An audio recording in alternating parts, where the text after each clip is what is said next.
మేము ఎల్లుండి పొద్దున ఎల్లుండి అంటే 9వ తారీఖున చలో బస్ భవన్ అనే కార్యక్రమాన్ని ఆర్టీసీ బస్సులోనే కేటీఆర్ గారు నందినగర్లో బస్ ఎక్కి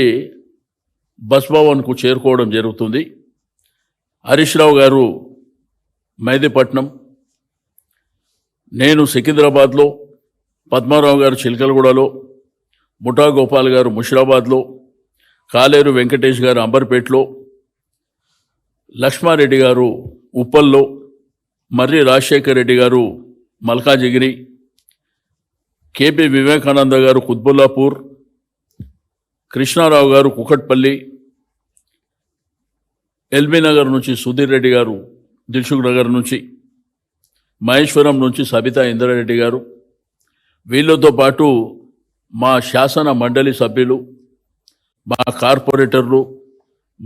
మాజీ శాసనసభ్యులు కూడా ఏదో పెద్ద గ్యాదరింగ్ అటువంటివి కాకుండా మేమే ఆ బస్సులో కూర్చొని ఆ ప్రయాణికులతోని ముచ్చట చేసుకుంటూ వాళ్ళ బాధకాలు తెలుసుకుంటూ, అదేవిధంగా ఆర్టీసీ డ్రైవర్, ఆర్టీసీ కండక్టర్ వాళ్ళతో కూడా మాట్లాడుతూ బస్ భవన్ చేరుకొని అక్కడ ఎవరైతే ఎండీ గారు ఉంటారో మరి వారికి రిప్రజెంటేషన్ ఇవ్వడం జరుగుతుంది.